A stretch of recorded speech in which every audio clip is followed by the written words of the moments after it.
In 1955, the Pittsburgh Steelers drafted a quarterback from their own city, a kid who'd grown up shoveling coal 10 blocks from the stadium. They cut him before he ever threw a single pass. He hitchhiked home, handed the bus fare to his pregnant wife, and spent the next year playing football on a dirt field full of broken glass for $6 a game. Within 3 years, 60 million Americans would watch him engineer the most famous game in NFL history. Within a decade, he'd be called the greatest quarterback who ever lived. And by the end, the right arm that built a sport would hang useless at his side, the man who changed football, unable to hold a cup of coffee, unable to button his own shirt, unable to grip the ball that made him immortal. His name was Johnny Unitas, and these are 10 moments from a life that will make you rethink what this game really costs the men who play it. Number 1. The boy who shoveled coal. John Constantine Unitas was born on May 7, 1933, in Pittsburgh, Pennsylvania, the third of 4 children in a Lithuanian immigrant family. His father, Francis, ran a small coal delivery business on Mount Washington.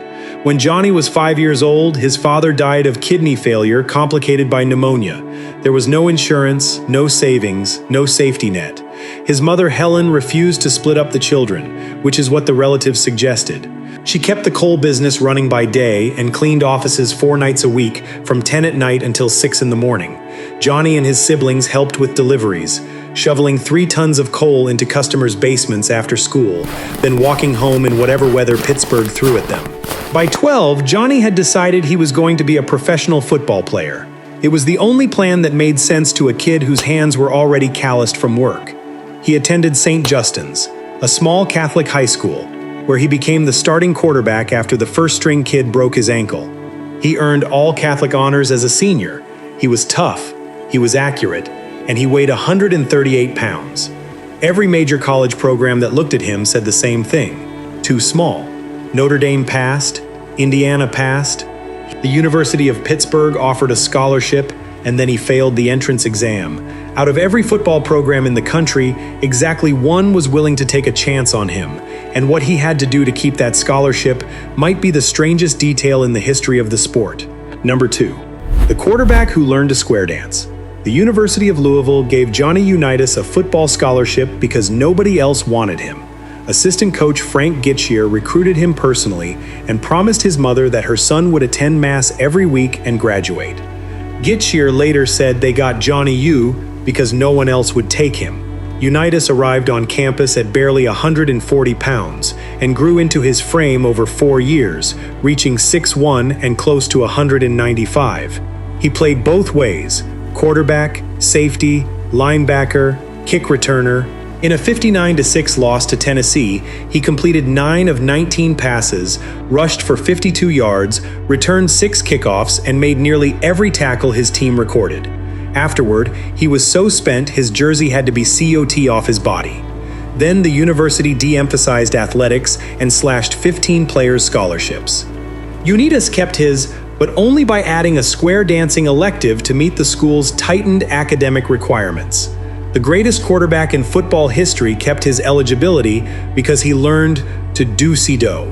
He married his high school sweetheart, Dorothy Howell, on November 20th, 1954. They'd met on a bus to a basketball game. She was the first person outside his family who believed his football dream was more than a desperate kid's fantasy. She would stand next to him through every rejection that followed, and there were plenty coming.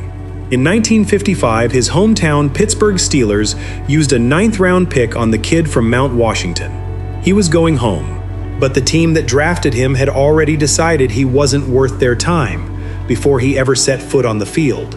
Number 3. The day Pittsburgh threw him away.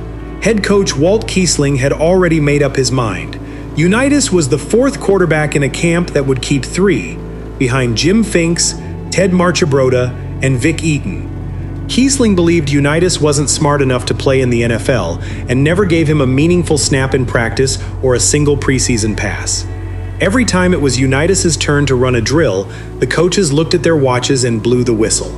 After practices, with nothing else to do, he threw passes to Art Rooney's young sons on a side field. The boys were so impressed that Tim Rooney wrote his father a letter, reported as anywhere from 11 to 22 pages, begging the team to keep the kid. Art Rooney Sr., who would later call it the worst mistake in franchise history, deferred to his coach. The cut was quick. Kiesling told Unitas they couldn't carry 4 quarterbacks. Unitas looked at him and said he wouldn't have minded being released if he'd actually been given a chance to play and failed, but they never gave him the damn opportunity. Kiesling handed him $10 for a bus ticket back to Pittsburgh from the team's camp in Olean, New York. Unitas pocketed the bill and hitchhiked home. When he walked through the door, he handed the crisp $10 bill to Dorothy. She was pregnant with their first child. He had no job, no contract, and no idea if he would ever play football again. The greatest quarterback in the history of professional football was 22 years old and unemployed, standing in a Pittsburgh kitchen, wondering if the dream was dead. It wasn't. But what kept it alive had nothing to do with the NFL. It had to do with a team nobody has ever heard of, playing on a field nobody would recognize as one. Number 4, $6 and a dirt field. Unitas took a construction job as a pile driver operator, climbing 125 feet every morning to grease the rig for about $11 an hour. On Thursday and Saturday nights, he drove to a sandlot field near the Bloomfield Bridge, a patch of ground with more rocks and glass than grass, oiled before kickoff to keep the dust down, and played quarterback for the Bloomfield Rams of Pittsburgh's Steel Bowl Conference. He wore number 45. He played quarterback, defensive back, and punter. He was paid $6 a game. The coach, a man everyone called Bear, later admitted he'd sometimes claw some of that money back by finding players who missed practice. Unitas turned every dollar over to Dorothy for groceries. He played the entire 1955 season on that field. No NFL team called, no scout came. He was a forgotten 9th-round pick throwing spirals on a sandlot to steelworkers and machinists who played for pocket change. Years later, someone asked if $6 a game was humiliating for a man who'd been drafted by the NFL. His answer revealed everything about who he was. He said the money never mattered. What mattered was that there was a football team that wanted him. Dorothy held the house together on construction wages and $6 game checks. She never told him to quit. She never suggested he try something else. And in February of 1956, sitting in their small Pittsburgh apartment with a baby and another on the way, the phone rang.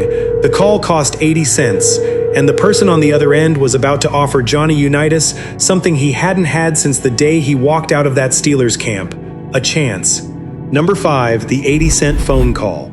Don Kellett, general manager of the Baltimore Colts, made the call.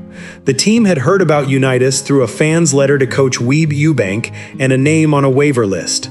Unitas drove to Baltimore on his own dime, threw for Ewbank, and signed a contract for $7,000 a year. Backup quarterback, second string behind George Shaw. His debut was a disaster. In mop-up duty against Detroit, his first NFL pass was intercepted and he fumbled. It could have ended there, another small-town kid who couldn't make the jump. But in Week 4 of the 1956 season, George Shaw broke his leg against the Chicago Bears. Ewbank turned to the bench. Defensive captain Gino Marchetti reportedly told his teammates not to worry. Unitas was the quarterback now. He never gave the job back. By his second season, he was the best passer in the league. By his third, he had done something no quarterback in the history of professional football had ever done. He had thrown a touchdown in every single game for 47 straight, a streak that would stand for over half a century. But the moment that transformed Johnny Unitas from a great player into a legend, the moment that turned professional football from a niche sport into America's obsession, happened on a freezing December night in the Bronx. And what he did in the final 2 minutes of that game is something no one who watched it would ever forget. Number 6, the greatest game ever played.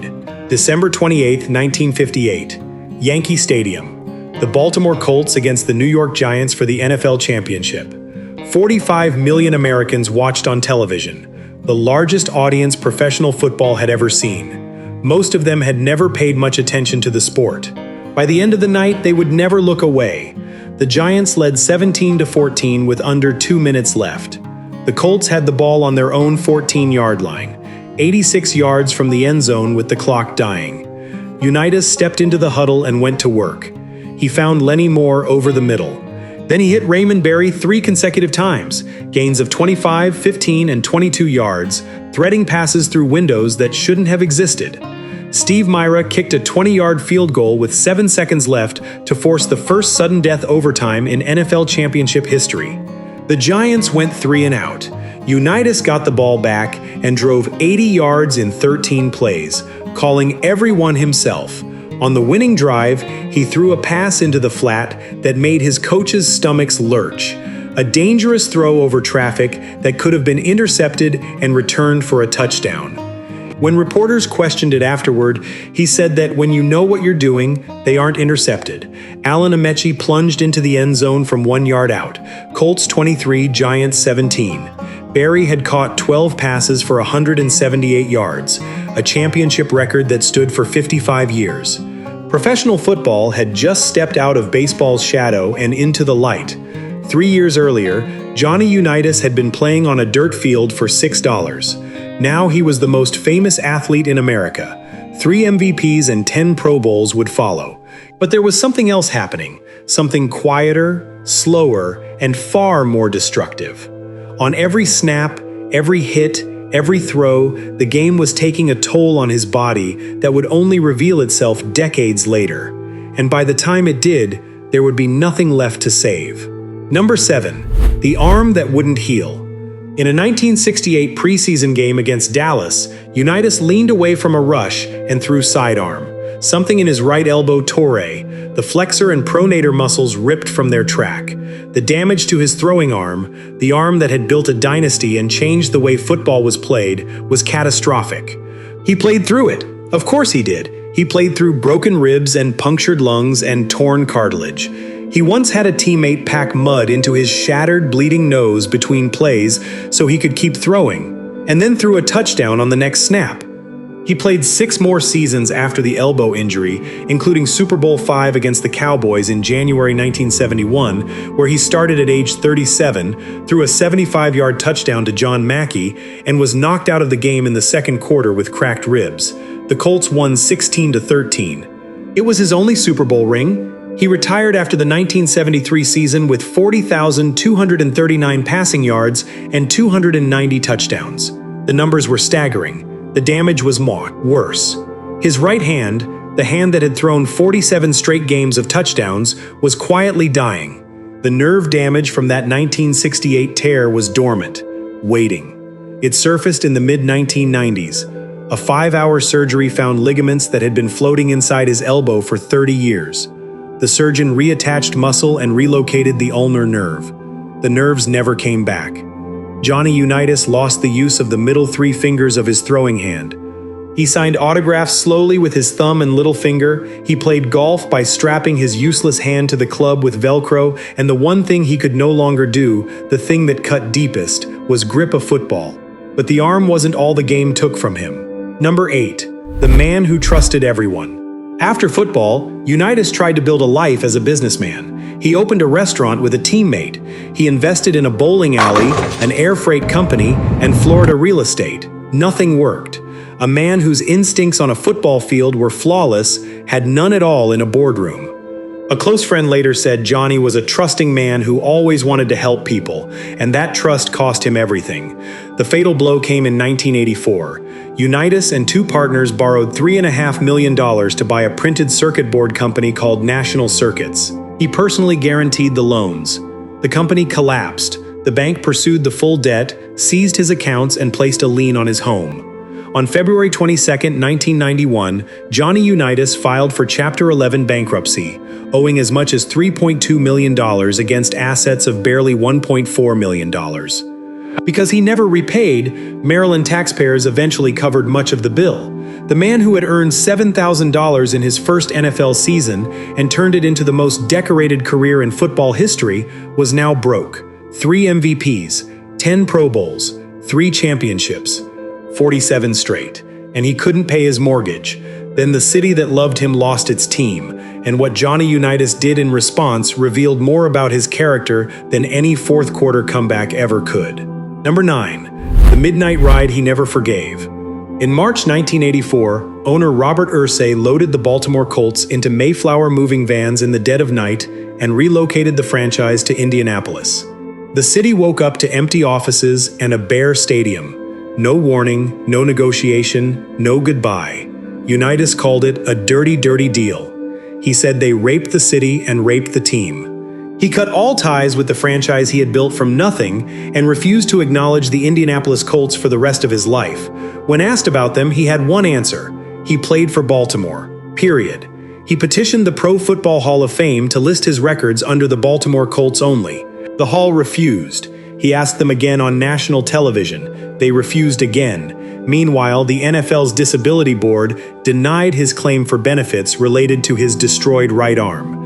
A neutral physician, they said, found him not disabled. The league his arm had built would not pay to fix it. The greatest quarterback who ever lived was broken, and abandoned by every institution he had served. His right hand was useless, his bank account was empty, his team was gone, and the league that had used his name and his image to sell the sport to an entire nation told him he didn't qualify for help. The only people who never abandoned Johnny Unitas were the people of Baltimore, and in his final days they would give him one last gift, the only thing he ever wanted from the game. Not money, not fame, recognition. Number 10. Unitas We Stand. By the late 1990s, the damage was total. Johnny Unitas gave an interview to Sports Illustrated in which he described what was left of the arm that changed a sport. He had no strength in his fingers, he couldn't use a hammer or a saw, he couldn't button buttons, he couldn't use zippers, he couldn't brush his teeth because he couldn't hold the brush. A full cup of coffee? He'd drop it. He couldn't comb his own hair. The middle three fingers of his right hand were dead. He signed autographs with his thumb and pinky, slowly, painfully, for fans who had no idea what it cost him. And the thing he could no longer do, the thing that defined him for 18 years, was hold a football. On September 5, 2002, Unitas threw his last pass, a ceremonial toss at the dedication of a stadium at Towson University being named in his honor. 6 days later, on September 11th, he suffered a heart attack while exercising at a physical therapy center in Timonium, Maryland. He was 69 years old. His 6 sons carried his casket into the Cathedral of Mary Our Queen. 2,200 mourners filled the pews. A plane flew overhead trailing a banner that read, "Unitas We Stand." Raymond Berry, his receiver, his partner, the man who caught those 3 impossible passes in the 1958 overtime drive, delivered the eulogy. He said Unitas was more than a teammate, that he had come to love him like a brother. Today, a 19-foot bronze statue of Johnny Unitas stands outside M&T Bank Stadium in Baltimore. Fans rub his bronze cleat for luck before every Ravens game. He belongs to that city, he always will. Johnny Unitas came from a coal cellar with nothing. He played on a dirt field for $6 and handed every cent to his wife. From nothing, he built the most decorated career in the history of professional football. The arm that couldn't hold a cup of coffee once held an entire nation in its grip. 3 MVPs, 10 Pro Bowls, 3 championships, 47 straight. The game that made football America's sport. And the game gave him back a useless hand, a bankruptcy filing, and a disability claim denied. He deserved better. They all do. If Johnny Unitas' story stays with you, subscribe. We tell the stories of the men who built the game, and what the game did to them when the lights went out. If you think the NFL still owes a debt to the men who built made it what it is, tell us in the comments.